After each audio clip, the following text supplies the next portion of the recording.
성가대 보니까 이 준수 형제가 와 있어요. 호주에 워킹 홀리데이 공부하러 갔다가 한 1년 됐어요? 빨리 왔어요, 그냥? 네, 교회가 보고 싶어서, 그지?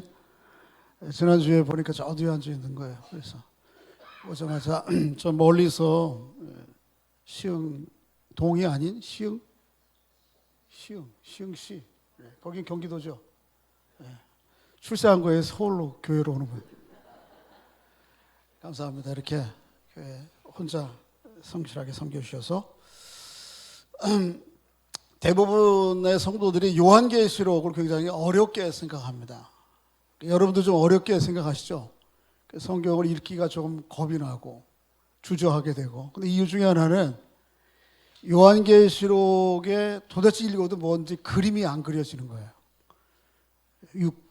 계시록의 구조가 안 들어오는 거예요. 그리고는 도대체 요한계시록이 뭘 얘기하려고 하는가 하는 중심 주제가 딱 안 잡히는 거예요.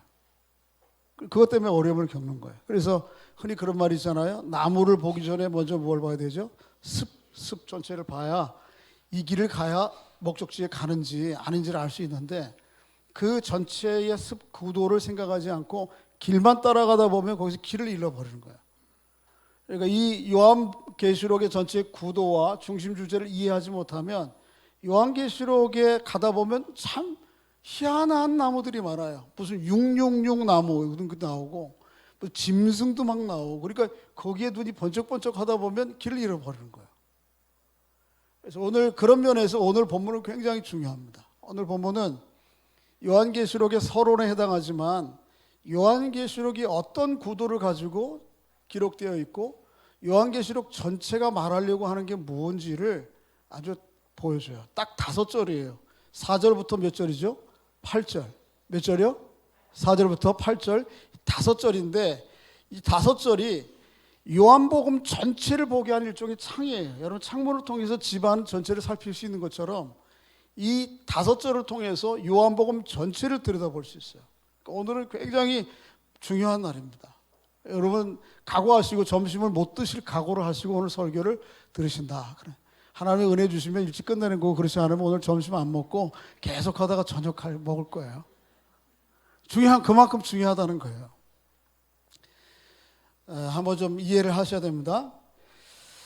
요한복음이 어떻게 기록되어 있는지 구조를 모르면 도대체 어디를 읽고 있는지 모르고 거기서 오리무중으로 빠질 수 있는데, 요한계시록은 이런 구도로 기록되어 있어요.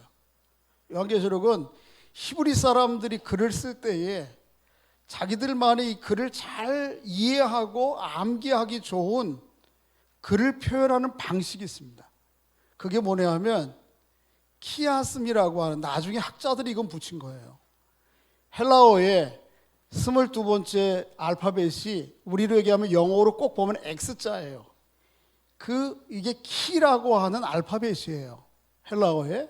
그 X자의 구조의 형태를 가지고 히브리 사람들은 글을 써요. 그렇게 해서 그 구조를 이해하면 다음에 어떤 내용이 나올 것이다 라고 하는 예측이 되고 그림이 보이게, 그런 방식으로 요한계시록이 쓰여져 있어요. 그리고 그 대표적인 것이 오늘 본문이에요. 그래서 오늘 본문은 이 키아스미라고 하는 히브리 구조로 기록되어 있는데, 예를 들면 이런 것입니다. 한번 오늘 앞에 스크린에 표를 제가 한두 개 만들었는데 보십시오. 첫째는 오늘 4절이 본문의 시작이잖아요. 그렇죠? 한번 본문을 읽어보겠습니다. 성경 4절 있습니다. 시작. 요한은 아시아에 있는 7교회에 편지하노니 이제도 계시고 전에도 계셨고 장차 오실 이며 그의 보좌에 앉은 7 영과.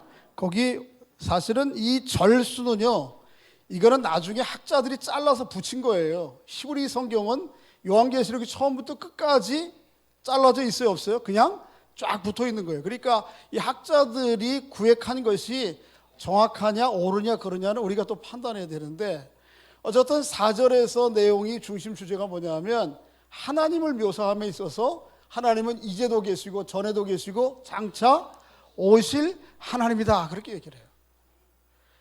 그런데 그 하나님이 4절에만 나타나는 게 아니고 맨 끝에인 8절에도 또 똑같은 말로 등장합니다.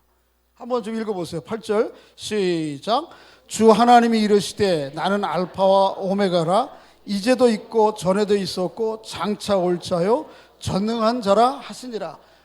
8절에도 뭐가 나와요? 하나님을 얘기하되 이제도 계시고 전에도 계셨고 장차 오실. 그러니까 하나님은 영원한 하나님이다. 이 말을 그렇게 표현하는 거예요. 그게 8절에도 나와요. 근데 4절에서 묘사한 이 내용에 두 가지가 좀 덧붙여 있어요. 그렇죠? 뭐예요? 그분은 그럴 뿐만 아니고 알파와 오메가의 하나님이요 맨 끝에는 전능한 하나님이다라고 하는 말이 조금 더 4절의 내용보다 8절에서는 확대되어서 설명되어 있어요. 그러나 핵심은 뭐예요? 하나님은 이제도 계시고 전에도 계시고 장차 오실 하나님. 이렇게 4절과 8절이 하나의 짝을 이루고 있어요. 짝. 그런가 하면 조금 더 안으로 들어가 보면 4절 다음이 뭐죠? 5절인데 5절은 하나님이 아니고 누구에 대해서 얘기해요? 예수 그리스도에 대해서. 한번 읽어보십시다. 5절 시작. 또 충성된 증인으로 죽은 자들 가운데서 먼저 나시고 당의 임금들의 머리가 되신 예수 그리스도로 말미암아 의리와 평강이 너에게 있기를 원하노라. 자, 5절에서는 누구에 대해서 얘기한다고요? 하나님이시긴 하지만 하나님 삼위일체 하나님 가운데 조금 다른 모습인 다른 예수 그리스도에 대해서 얘기해요. 그런데 요거에 짝이 되는 7절도 역시 또 예수 그리스도에 대해서 얘기해요. 한번 읽어보세요. 7절 시작. 볼지어다 그가 구름을 타고 오시리라. 각 사람의 눈이 그를 보겠고 그를 찌른 자도 볼 것이요 땅에 있는 모든 족속이 그로 말미암아 애국하리니 그러하리라. 아멘. 5절에서는 십자가와 부활로 승리하셔서 땅의 임금들의 머리가 되신 예수 그리스도 얘기하고 그 짝이 되는 7절에서는 승천하셨을 뿐만 아니고 다시 어떻게 하실 분이에요? 구름을 타고 재림하셔서 세상의 모든 족속의 머리가 되시고 심판주가 되실 예수 그리스도에서 얘기한다고. 이게 또 뭐예요? 짝이에요. B와 B. 이런 구조로. 그리고는 가운데에 뭐가 들어있어요? 몇 절이 들어있죠? 6절. 몇 절이요? 6절이 들어있어요. 6절 한번 읽어보겠습니다. 시작. 그의 아버지 하나님을 위하여 우리를 나라와 제사장으로 삼으신 그에게 영광과 능력이 세세토록 있기를 원하노라. 아멘. 잘 보세요. 이렇게 A, B, C가 이 중심, 축을 중심으로 다시 B-A라고 하는 이렇게 하면 사실 X자거든요. 근데 이 X자 뒤쪽을 잘라버리고 이런 형태로 글이 진행이 된단 말이에요. 이게 히브리 이스라엘 사람들이 글을 이해하고 기록하는 방식이에요. 히브리 사람들은 글이 없기 전에, 이 책이 있기 전에도 모세오경 토라를 암송을 하는 거예요. 지금도 창세기에서부터 신명기까지 아주 바보가 아닌 이 히브리 청년들은 성인식을 할 때에 웬만하면 똑똑한 애들은 다 외워요. 처음부터 끝까지. 그게 안 되면 웬만한 애들은 보통은 다 신명기를 다 외우는 거예요. 그런데 히브리 사람들이 그 창세기서부터 신명기까지를 외울 때 이거를 어떻게 외우느냐 하면 이런 문학적 구조들이 있단 말이에요. 그러니까 1절에서 나온 4절에서 나온 이제도 계시고 전에도 계시고 장차 오실 이분이 어디에도 나와요? 8절에 나오고 이 5절에서 언급된 예수 그리스도가 누구에 나와요? 그 짝이 되는 7절에도 나오시고 그 중심이 이렇게 있어요. 이게 구조예요. 이 구조들을 이해해야 돼요. 그런데 요한계시록 전체가 이런 히브리 사람들이 글을 쓰는 방식대로 기록되어 있어요. 그리고 이 키아스음이라고 하는 글의 구조 가운데 가장 중앙이 언제나 이 전체에서 전하고자 하는 메시지의 핵심 중심 주제예요. 그러니까 오늘 본문에서 4절부터 8절이 있지만 이 중에 가장 강조하고 요한이 우리에게 주는 메시지는 몇 절이라고요? 6절. 몇 절? 어디에 들어있는? 맨 가운데에 들어있는. 이게 오늘 본문의 주제예요. 근데 오늘 서론만 이렇게 얘기하는 게 아니고 사실 요한계시록 전체가 다 이런 구조로 되어 있어요. 대략적으로 표 두 번째 보여주세요. 한번 좀 대략적으로 살펴보시면 이런 겁니다. 1절부터 8절까지가 오늘 본문을 포함해서 서론 부분인데 이 서론 부분에서 다루고 있는 것이 뭐냐 하면 지난주에 살펴본 것처럼 복된 자. 그렇죠? 여러분과 제가 복된 사람이 아니에요? 복받은 사람이 아니에요. 왜 복받은 사람이에요?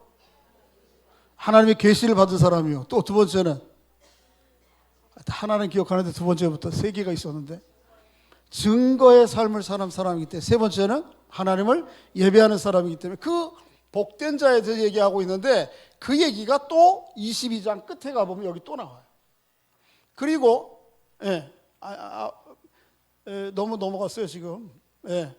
그리고 거기에 반드시 속히 될 일과 예배로 시작하는데 그 반드시 속히 될 일과 예배가 또 동시에 요한계시록의 맨 끝부분에 나와요.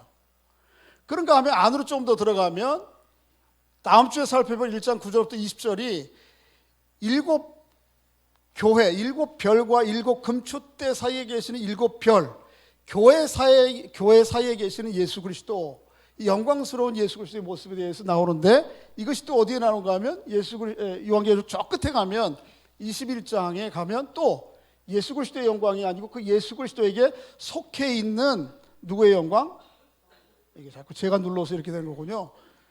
죄송합니다. 다시 뒤를 한번 보여주세요. 보여주세요. 아니 이거 한 번에 나오네 다. 거기까지. 그 예수의 영광이 아니고 예수 그리스도에 속해 있는 교회의 영광을 또 보여줘요. 조금 더 안으로 들어오면 이제 2장과 3장에 가면 엔터 쳐주세요. 이게 같이 나오네. 축복과 심판, 소아시아 7교회의 성도들을 축복하는 내용과 교회 중에 하나님의 뜻을 온전히 이해하지 못하는 것에 대한 징계와 처치기의 이야기가 나와요. 그게 2장 3장이에요. 그런가 하면 뒷부분에 가면 20장부터 21장에는 하나님께서 100년 동안 왕노릇 하신 승리자, 그리고 그 하나님의 구원의 역사에 이르지 못한 대상들에 대한 백보자, 흰 보좌 앞에서 심판이 나와요. 똑같이 축복과 심판의 얘기가 나와요. 또 이게 또 짝이에요. 그리고 또 중간에 있는 내용이 뭐죠? 이게 4장부터 19장 굉장히 큰 것인데 이게 다루고 있는 주제가 세상 나라와 주와 그리스도의 나라예요. 그런데 이 내용이 사실은 너무 커서 또 하나 표를 넣어야 되는데 오늘 주본 안에 너무 양이 작아가지고 못 넣었어요. 혹시 이거를 보기를 원하시는 분들은 뒤에 필경대에 제가 그 소그룹 나눔 문자 나눔지에 표 세 번째를 넣어놨으니까 그걸 보세요. 근데 어쨌든 그 표에서도 여기 이제 하나 보여드리긴 할게요. 보여주세요. 이렇게 돼 있어요. 가운데 있는 엔터를 쳐서 D를 4장부터 19장이 또 이런 구조로 엔터. 설명드릴 시간이 없으니까 또 다시 또 한번. 그렇게 해서 A, B, C 중심 D를 두고 또 C, B, A 이렇게 짝을 이루는 형식으로 요한계시록 전체가 아주 매우 정결하게 구도적으로 잡혀 있어요. 자, 이 요한계시록 전체의 중심 메시지가 어디에 들어있다고요? 가운데, 그렇죠? 그 가운데가 몇 장이냐면 11장 15절부터 18절이에요. 한번 읽어보세요. 찾아보세요. 오늘 본문을 놔두시고.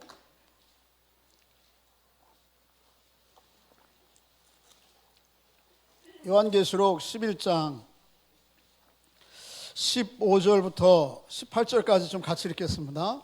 이게 요한계시록의 가장 중앙에 들어있는 요한계시록을 통해서 우리에게 주시고자 하는 메시지의 핵심이에요. 중심이에요. 읽어봅니다. 시작. 일곱째 천사가 나팔을 불매 하늘에 큰 음성이 나서 이르되 세상 나라가 우리 주와 그의 그리스도의 나라가 되어 그가 세세토록 왕노릇 하시리로다 하니 하나님 앞에서 자기 보좌에 앉아있던 24장로가 엎드려 얼굴을 땅에 대고 하나님께 경배하여 이르되 감사옵나니 옛적에도 계셨고 지금도 계신 주 하나님 곧 전능하신 이여 친히 큰 권능을 잡으시고 왕노릇 하시도다. 이방들이 분노하며 주의 진노가 내려 죽은 자를 심판하시며 종 선지자들과 성도들과 또 작은 자들인지 큰 자든지 주의 이름을 경외하는 자들에게 상 주시며 또 땅을 망하게 하시는 자를 멸망하실 때로소이다 하더라. 그러니까 이게 요한계시록 전체의 핵심이에요. 한마디로 얘기하면 뭐냐 하면 15절 전반부 빼고 세상 나라가 거기부터입니다. 한번 따라해 보겠습니다. 세상 나라가 우리 주와 그의 그리스도가 나라가 되어 세세토록 왕노릇 하시리로다. 17절에는 그것을 조금 더 풀어 설명한 거예요. 그러니까 요한계시록 전체의 요절이 뭐예요? 11장 15절 그 중에도 인용하고 있는 직접 언어, 이거 외우셔야 돼요. 한번 따라해 보겠습니다. 세상 나라가 우리 주와 그의 그리스도의 나라가 되어 그가 세세토록 왕노를 하시리로다. 이게 뭐예요? 이게 요한계시록 전체가 우리에게 주고자 하는 말씀이에요.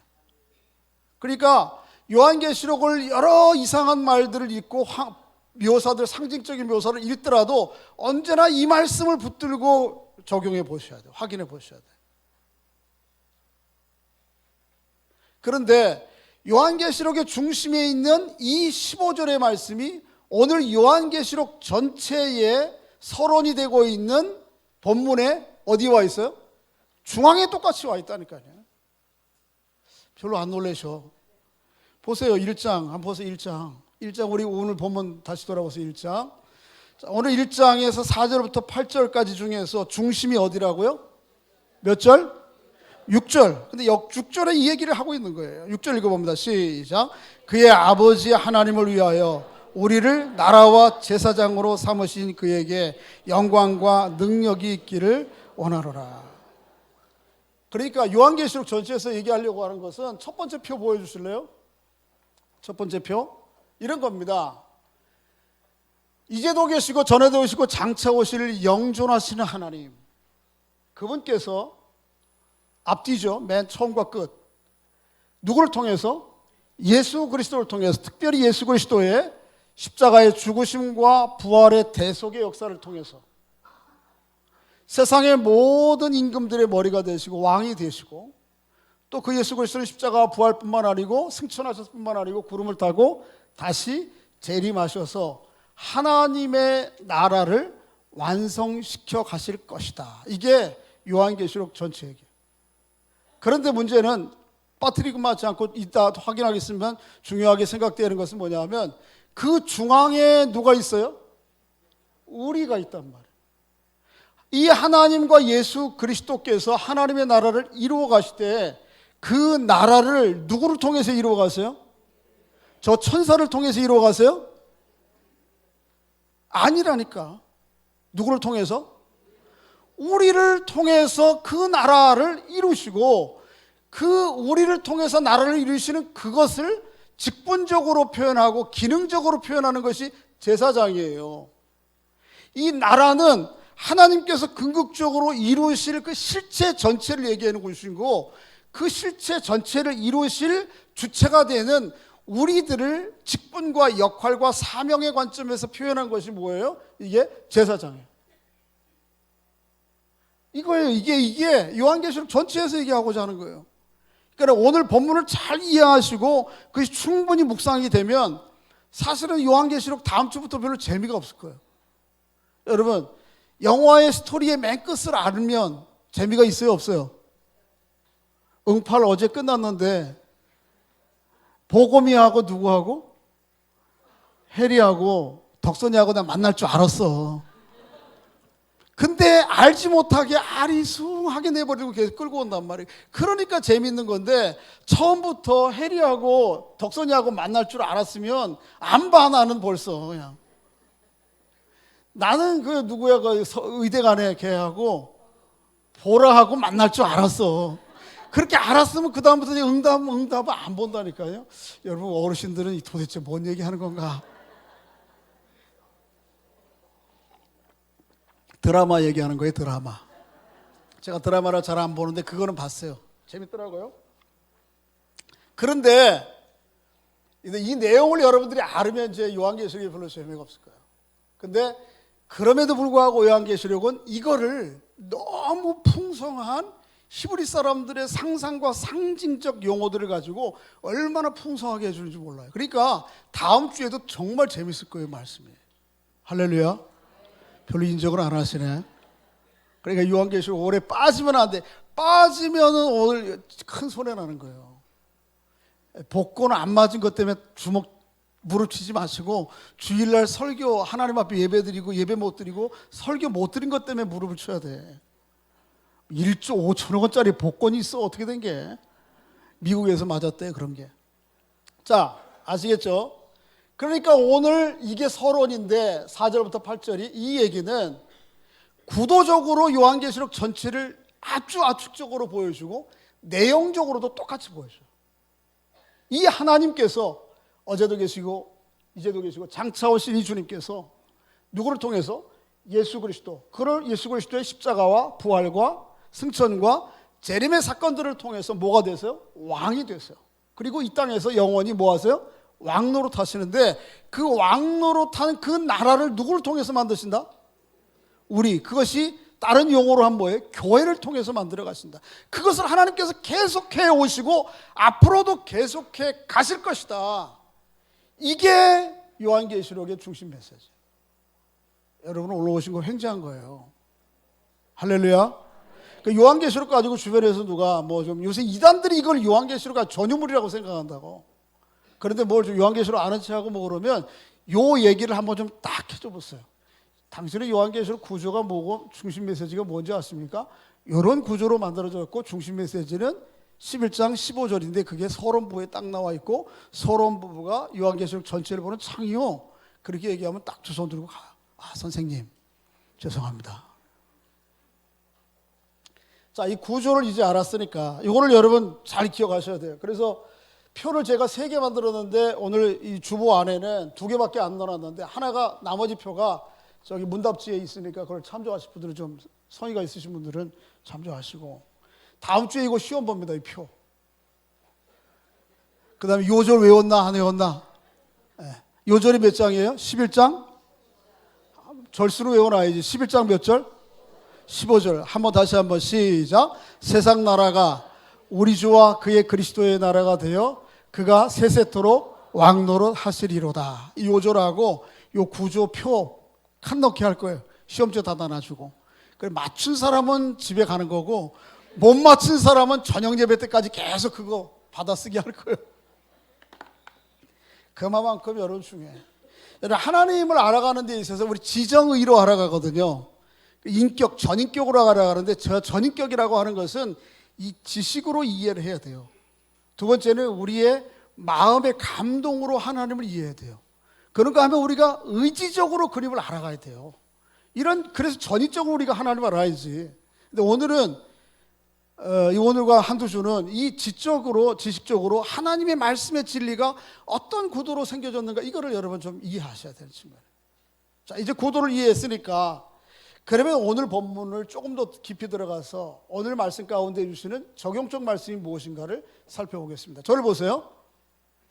요한계시록은 요한이 당시의 7교회 이후에 오는 모든 세상에 있는 역사적인 교회들에게 뭐를 쓴 거죠? 편지를 쓴 겁니다. 편지의 형식을 가지고 실제적으로는 편지지만 그저 아버님 편안하셨어요? 별일 없어요? 이 얘기가 아니에요. 편지의 형식을 띄었지만 예수 그리스도의 계시, 하나님 나라의 복음을 우리들에게 증거해 주신 거예요. 그런데 여러분 하나님 나라의 계시, 편지를 쓸 때 제일 먼저 나오는 게 뭐예요? 요즘 하도 편지를 너무 안 써. 그래도 메일도 쓰잖아요. 이메일 쓸 때도 제일 먼저 뭐를 써요? 인사말을 쓴단 말이에요. 아버님 안녕하세요. 그렇게. 그런데 오늘 본문이 바로 그거예요. 사도 요한이 당시 7교회와 여러분과 저 오는 모든 세상 교회를 향해서 인사를 해요. 인사. 그 인사의 핵심 내용이 5절 끝에 있는데 한번 따라해 보겠습니다. 은혜와 평강 한번 5절 한번 읽어볼까요? 5절 시작. 또 충성된 증인으로 죽은 자들 가운데서 먼저 나시고 땅의 임금들의 머리가 되신 예수 그리스도로 말미암아 은혜와 평강이 너희에게 있기를. 편지에 제일 먼저 하는 말이 인사말인데 은혜와 평강이 너희에게 있기를 원하노라. 우리말로 얘기하면 뭐예요? 그냥 편지 쓸 때 안녕하세요 그렇게 묻는 거예요. 한번 서로 인사해 주시기 바랍니다. 안녕하세요. 그래서 이 은혜와 평강을 히브리 사람들은 줄여서 뭐라고 그랬냐면 샬롬, 평화 그렇게 얘기했습니다. 한번 따라해 보겠습니다. 샬롬. 우리 김영하 전사님이 그렇게 주일학교 가르쳐 줬나요? 샬롬 그러더라고. 샬롬. 평안하시기를 빕니다. 이 얘기예요. 평안하십시오. 우리가 서로 이렇게 만날 때마다 진짜 그리스도의 이름으로 샬롬을 이야기할 수 있어야 돼요. 그런 관계 될 수 있기를 주의 이름으로 축복합니다. 뭐 말 한마디 그냥 샬롬 이거는 쉽겠죠. 그런데 서로에게 성경이 얘기하는 샬롬이 있기를 축복하고 원하는 마음으로 그런 관계를 형성해 가야 됩니다. 그런데 우리가 보통 안녕하세요 그러면 옛날에는 안녕하세요를 우리나라 사람은 조금 더 현실적으로 직접적으로 얘기했어요. 배고플 때 아침에 만나가지고 뭐라 그랬어요? 어르신 진지 잡수셨어요? 이게 인사였어요. 지난날에 먹을 게 없어 굶으니까. 그게 안녕이잖아요. 안녕. 그래서 안녕하세요 샬롬 그렇게 얘기하면 우리들의 마음 가운데 어떤 생각이 있는가 하면 먹을 게 충분했는가? 잘 먹었는가? 앞으로 계속 먹을 게 양식이 있나? 몸 별로 안 아프고 건강했나? 안녕하면 다 이거를 생각한다고. 아니면 나는 조금 뭐 약해지고 좀 가진 게 없어도 이제 자식을 든든히 세웠으니까 자식 농사 잘 지었으니까 이 자식이 내 뒤를 이어줘서 나를 좀 내 안녕을 보호해 줄 거 아닌가? 이런 생각을 가지고 안녕을 서로 주고받는단 말이에요. 성경이 얘기하는 안녕이 그건가? 오늘 본문에서 사도 요한은 그게 아니라는 거예요. 잘 들으세요.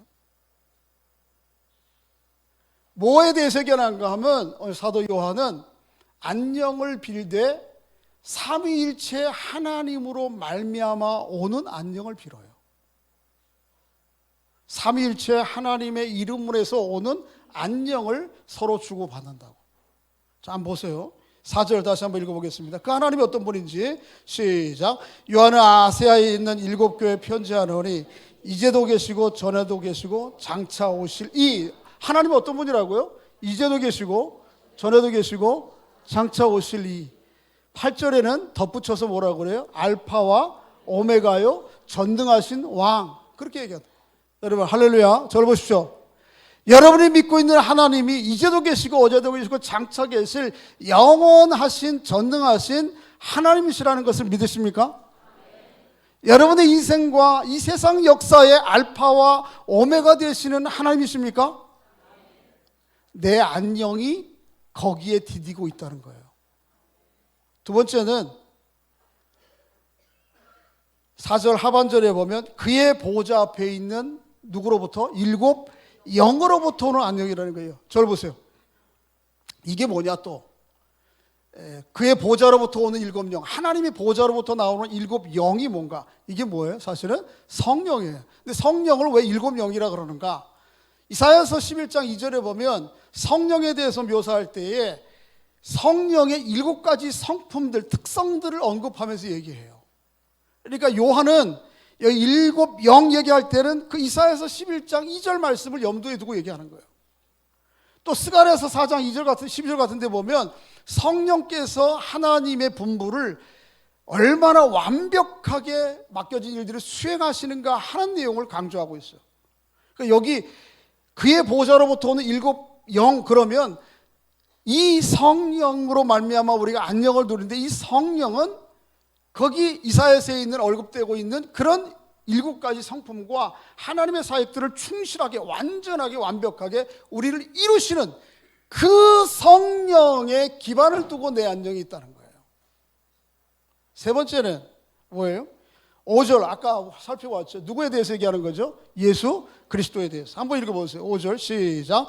또 충성된 증인으로 죽은 자들 가운데서 먼저 나시고 땅의 임금들의 머리가 되신 예수 그리스도로 말미암아 은혜와 평강이 있기를 원하노라. 아까 이 5절은 또 누구의 짝이라고 그랬어요? 7절의 짝이라고 그랬잖아요. 그렇죠? 재림하셔서 모든 민족들의 족속의 임금과 머리가 되실 주님. 그러니까 내 안녕이 누구로부터 와요? 어디에 근거해 있어요? 예수 그리스도에 있다니까. 이 삼위일체 하나님의 근거와 기반을 둔 안녕이 내 안녕이에요. 내 안녕이 이 건강 좀 이 헬스 열심히 하면 야, 내 안녕이 보장되고 저금 통장 좀 잔고 좀 늘려놓으면 이 내 안녕이 안정되고 내 다리는 힘이 없지만 자식 좀 든든하게 키웠으니까 이 자식이 내 든든한 다리 되어주겠지 이 안녕이 아니란 말이에요. 여기에 안녕을 두면 여러분의 안녕 샬롬을 올려놓으면 언젠가는 이게 한순간에 무너진다니까요. 고목나무가 다리가 그냥 있는 것 같은데 어느 순간 팍 꺾이도 없어지시 여러분이 안녕을 하고 디디고 있는 이것들이 언젠가는 확 무너진다니까요. 그 안녕이 아니요, 삼위일체 하나님 앞에 내 이 안녕이 있다라고 그 샬롬을 주고받는 게 오늘 요한의 공동체, 요한이 사도들의 얘기고 우리의 이야기란 말이에요. 그런 여러분의 안녕을 이 삼위일체 하나님께 두시기를 주의 이름으로 축복합니다. 어제 우리 원로 목사님 동생 되시는 조필권 장로님, 존경하시는 장로님 팔순이 있었어요. 그래서 제가 가서 예배를 집례했는데 여러 가지 생각들이 교차했어요. 우리 목사님 가문이 아주 좀 훌륭한 가문이에요. 그래서 목사님도 훌륭하시지만 그 주변에 있는 가까운 친척들이 아주 훌륭한 분들이 많더라고요. 신앙적으로 대부분 뭐 장로님 뭐 다 그러시고, 그리고 신앙 교회적으로도 그렇지만 거기에 뭐 한국의 가장 대표적인 국어학자 뭐 조윤재 박사 가까운 친척 당숙이시고, 그 후회 때문에 그런가요? 우리 목사님 조카는 서울대 국문학과 교수의 주연설 교수. 또 그 주변에 뭐 여러분들 뭐 오셨어요. 뭐 경찰청장 했던 분 다 가까운 친척들이더라고요. 그래서 참 훌륭한 가문이다. 사회적인 기여뿐만 아니고 인격적으로도 아주 훌륭하신 분들이다. 그런 생각을 했어요. 뭐 팔순을 만드신 장로님도 여전히 훌륭하신 분이에요. 교회를 아름답게 섬기시고 또 경상도에 거기 시의원을 하시고 사회적으로 기여를 많이 하신. 그런데 그러면서도 또 한쪽으로 본 건 뭐냐 하면, 그럼에도 불구하고 대단한 명망가고 대단함에도 불구하고 사람은 언젠가는 무너진다는 거예요. 장로님이 건강이 괜찮으시냐고 물었더니 옆에 계신 사모님이 말씀해 주셨어요. 최근에 심장이 안 좋아서 스텐사 이렇게 박으셨다. 그래서 지금도 좀 급하게 몸을 움직이는 일을 움직이기가 어렵다고, 호흡 때문에. 또 고관절이, 다리가 걸으신데 불편해서 보니까 관절이 안 좋으셔서 가는 거예요. 아무리 대단하고 명망하고 훌륭해도 언젠가는 우리 육신이 무너지는 거예요. 제가 시편 39편 7절에 있는 말씀, 그 39편에 있는 내용 가지고 설교를 하면서 거기 내용 가운데 그런 내용이 나와요. 한번 따라해 보겠습니다. 주여, 이제 내가 무엇을 바라리요? 내 소망은 주께 있나이다. 이게 팔순을 맞고 내일 모레 돌아가실 분들의 신앙 고백이에요? 아니에요. 그거는 그렇게 하면은 이거 예수 우리가 믿는 게 아니에요. 이 젊은 친구들, 여러분과 제가 다 같이 해야 될 일이에요. 우리의 소망과 행복의 근거가 어디에 있느냐고요.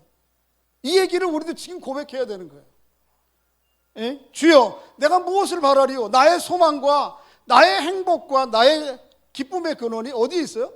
당신에게 있습니다. 오로지 당신에게 있습니다. 이 고백이 이루어지지 않으면 우리는 여전히 세상을 살아가면서 예수 믿으면서 낙심하고 실망하게 돼요. 다른 거에 자꾸 내 행복이 있다고 생각하고 내 안녕이 있다고 생각하면 여전히, 그렇지 않아요? 얼마나 내 자식보다 더 잘난 자식들이 언제나 있거든요, 주변에. 다른 조건과 근거 위에 거기에 내 행복이 있다고 생각하고 내 삶을 거기에 올려놓으면 언젠가는 밟고 있는 이것이 고목나무 버릇이 무너진다니까요. 언젠가는 모래성 버릇이 와르르 무너지고 만다니까요. 내가 나 죽는 날까지 누군가 잘 안녕하면 되겠지. 우리가 죽는 날까지 안녕하자고 예수 믿는 거예요? 성경이 보여주는 하나님이 그런 거예요? 세계가? 그게 아니라면 어떻게 그런 것들, 삼위 하나님이 아닌 것들 위에 내 안녕, 샬롬을 얹어놓겠느냐고. 그러면 결국은 실망하고 낙심하고 말게 되는 거예요. 지난주에 수요일 날 제가 하이델베르크 교리문답 공부를 처음 시작했는데 거기 베이식 구문이 질문이 나오고 답 형식으로 예수 믿는 도리들에 대해서 얘기하고 있는데 그 첫째 질문이 전제적 질문이잖아요. 뭐예요? 한번 따라해 보겠습니다. 사나. 크게 한번 따라해 봐요. 너무 심각해졌어요. 사나 주구나 당신의 유일한 위안은 무엇입니까? 여러분, 사나 주구나 여러분의 여러 위안이 아니고 유일한 당신의 위안은 무엇입니까? 누구예요? 할렐루야. 이 고백을 하지 못하면 세상 살아가면서 여전히 우리는 비교하고 낙심하고 실망하고 좌절합니다. 결국은 못 무너질 때 가서 이게 예수 믿는 건가 그렇게 후회한다니까. 오늘 본문에서 사도 바울이 성도들에게 안녕을 주고받고 샬롬을 주고받을 때에 이 샬롬이 세상 나라에서 하는 그 샬롬의 근거를 두면 이거 결국은 크게 실망한다. 크게 실망하는 정도 끝나면 괜찮죠. 그 인생 망하는 거잖아요. 누구에 어디에 둬야 돼요? 살아계신 하나님, 당신이 나의 유일한 위안입니다. 나의 샬롬은 당신께 있습니다. 이 고백이 하나님 앞에 절절하지 않으면 예수 실수하는 거예요. 실수. 대단한 실수하는 거예요. 오늘 사도 바울이 사도 요한이 그 얘기하고 있는 거예요. 한 가지 조금 더 나가자면, 하나님께서 우리를 부르신 거지, 그 샬롬, 평안, 하나님 안에 있는 그 샬롬, 나 행복하고 즐기라고, 그래서 거기에 만족하고 하나님 됐어요. 그래서 우리가 몇 년 전에, 한 3년 전인가 했나요? 새벽 예배 제가 하면서 빌립보서의 말씀에 큰 타이틀이 뭐였어요? 이거였잖아요. 예수 그리스도 안에 있는 나는 행복합니다. 그렇죠? 한번 따라해 보겠습니다. 예수 그리스도 안에 있는 나는 행복합니다. 이 저금 통장 안에 있는 나는 그렇게 행복하면요, 그거는 늘 거기에 실수하는 거예요. 언젠가는 이게 불행해져요. 자식 새끼 잘 기른 나는 행복합니다. 아니요.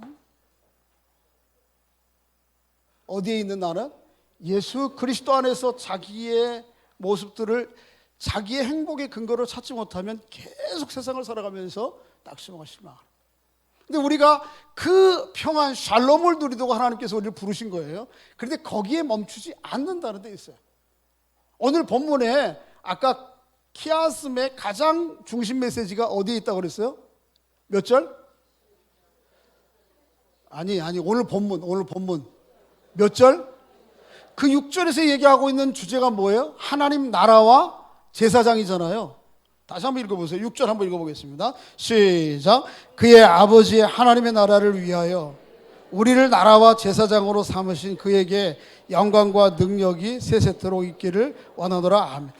저를 보세요. 하나님께서 요한을 통해서 우리에게 뭐라고 그러냐면, 우리가 곧 뭐라고? 나라, 그 다음에 제사장이라 그렇게 얘기해요. 우리가 한번 서로에게 한번 옆에 분들하고 한번 얘기해 주세요. 당신이 곧 하나님의 나라입니다. 이렇게 얘기해도 감이 안 와. 솔직하게 이게 뭔 말인가? 하나님의 나라, 대한민국 여기 있는데 내가 나라라니. 자 보세요. 나라를 구성하는 3대 요소 있어요. 현대 이 국가의 나라. 첫째는 뭐죠? 국민이 있어야 돼요. 그 다음 두 번째는 뭐예요?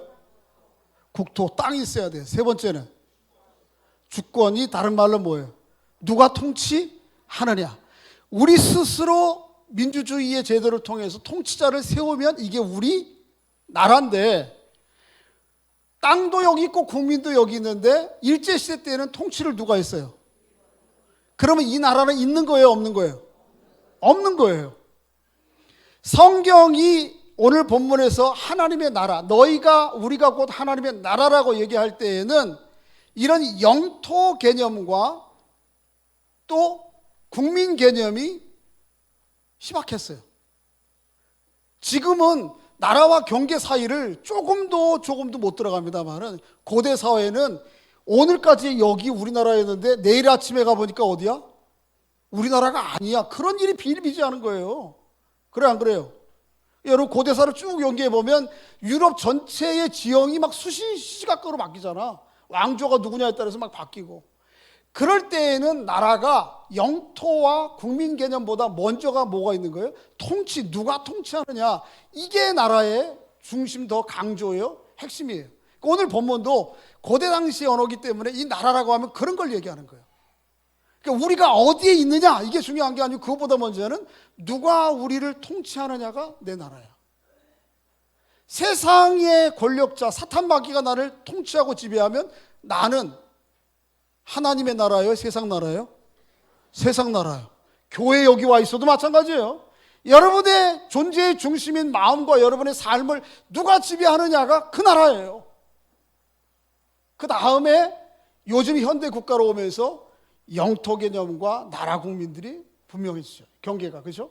제일 먼저는 통치를 누가 하느냐, 그 다음에 그 나라의 통치를 받는 사람이 국민이고 그가 속해 있는 영토 개념이 있는 거예요. 우리가 하나님의 나라라고 하면 바로 그걸 얘기하는 거예요. 여러분이 하나님의 나라라고 하는 것은 하나님께서 여러분을 뭐하고 계세요? 통치하고, 하나님의 통치에 대해서 나는 마지못한 반응이 아니고 어떻게 해요? 기쁨과 감격의 순종의 반응으로 그 통치를 받아들이면 여러분 안에 곧 하나님의 나라가 임하는 거예요. 할렐루야. 그래서 누가복음 17장 같은 데 보면 예수님께서 그런 말씀하셨잖아요. 하나님의 나라는 여기 있다 저기 있다 할 것이 아니고 어디 있다고요? 너희 안에 있다. 그 얘기가 뭐냐면 하나님의 통치와 진리의 말씀의 다스림에 따라서 온전히 순종하면 내가 하나님 나라예요. 특히 여러분과 제 마음을 다스리는 하나님의 통치의 제1법이 뭐예요? 헌법이 뭐예요? 하나님 사랑과 이웃 사랑이라고 하는 이중계명, 사랑의 계명이에요. 이 사랑의 계명이 여러분과 제 마음을 지배하고 우리 공동체를 지배하면 이것이 곧 뭐예요? 하나님의 나라예요. 그런데 교회에 앉아 있어도 하나님의 나라의 법이 우리의 마음을 다스리지 않고 몸은 여기 와 있지만 여전히 세상적 가치와 그 욕구와 목표들이 우리 안에 꿈틀대고 있어. 모양은 크리스찬인데 이거 하나님의 나라에 아니에요? 아니에요. 여러분들이 여러분의 하나님을 온전한 주로 왕으로 고백하는, 하나님의 주권을 인정하는 여러분과 제가 될 수 있기를 주의 이름으로 축복합니다. 그 하나님의 나라가 우리를 통해서 이루어져요. 그리고 그 하나님의 나라를 조금 더 적극적으로 세상과 하나님 사이에서의 역할과 사명으로 얘기한 게 뭐예요? 그게 제사장이에요. 제사장. 하나님의 뜻이 무엇인지를 보고 그 뜻을 가지고 세상 가운데 드러내는 나의 역할과 사명, 그게 제사장의 역할이에요. 이 세상에 참 말 못할 여러 가지 너무 고통스러운 문제들이, 비참한 문제들이 많은데 그건 내몰라라 하는 것이 아니고 그 문제가 내 문제요, 우리의 문제로 안고 하나님 앞에 나아가 엎드리는 거예요. 그게 제사장의 역할이에요. 그런 것을 통해서 하나님의 나라가 우리 안에 점점점 가까이 오는 거예요. 다시 한번 확인해 주시기 바랍니다. 당신이 곧 뭐예요? 하나님의 뭐예요? 나라예요. 할렐루야.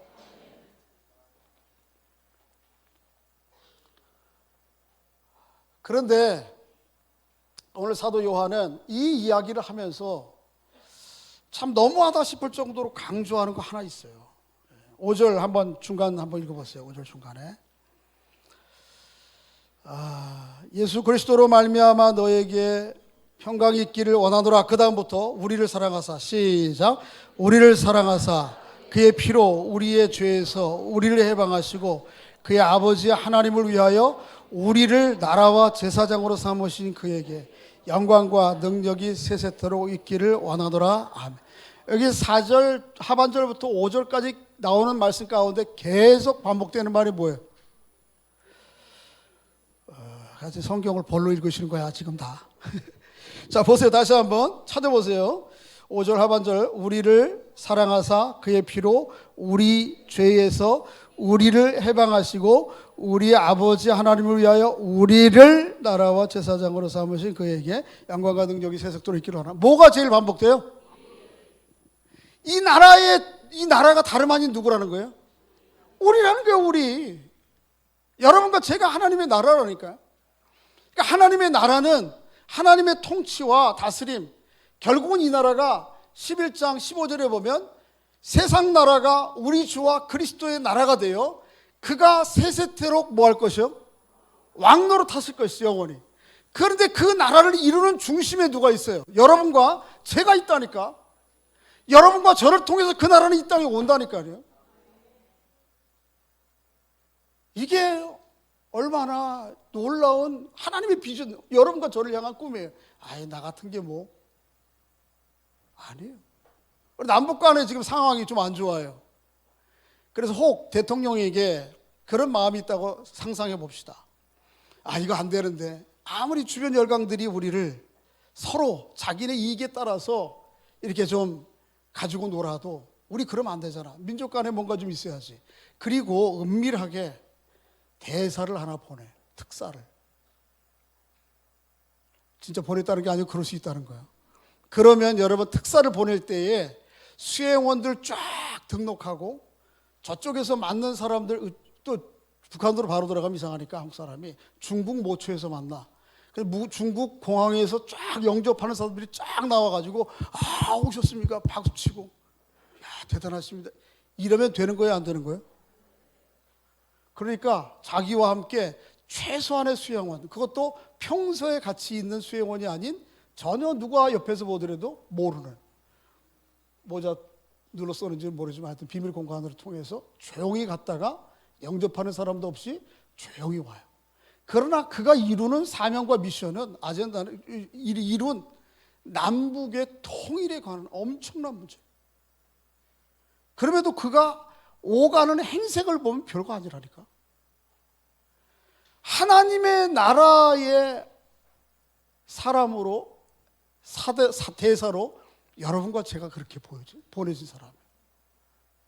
이 땅의 나라의 남북한의 통일 문제를 가지고도 사람들이 그렇게, 이거 얼마나 큰 영광스러운 자랑이에요. 뭐 지난 정권에서 몇 군데 보면 지난 정권들 그것도 특사했다고 뭐 이상한 책 써가지고 말도 안 되는, 사람들이 참 예의가 없어요, 나라에 대해서. 그것도 그렇게 자랑스러운 거지, 자기 감출 수 없게. 그런데 하나님의 나라가 여러분과 저를 통해서 오고 여러분이 머물고 있는 상황과 삶을 통해서 이루어진다니까. 이게 하나님의 작정의 계획이에요. 이 하나님의 나라가 때로는 어떻게 해요? 우리 눈에 잘 안 보여. 이게 하나님의 나라가 세상 가운데 과연 이루어지는가? 이 교회 하는 모습들을 보라고, 예수 믿는 사람도 하는 짓거리 보라고, 이게 하나님의 나라가 있는 거야, 이렇게 마음이 들 수 있어요. 그럼에도 불구하고 요한계시록에 보여주는 약속은 뭐예요? 세상 나라가 우리 주와 그리스도의 나라가 되어 누가? 우리 주님께서 영원히 왕노릇 하실 것이고 그 일을 이루어 가시는 중심에 누가 있어요? 우리! 요한이 계속 강조하고 있는 거예요, 요한이. 여러분은 세상, 내 오늘부터 이번 주에 가서 세상 나가서 하실 때 좀 비리비리하게 살면 안 돼. 말은 교만한 마음으로 그런 마음을 가지 안 돼 있지만 이런 생각이 있어야 돼요. 한번 좀 옆에 분들 한번 얘기해 주세요. 한번 저 생색 얼굴을 좀 이렇게 색깔을 좀 바꾸고 한번 얘기해 보세요. 나를 우습게 보지 마세요.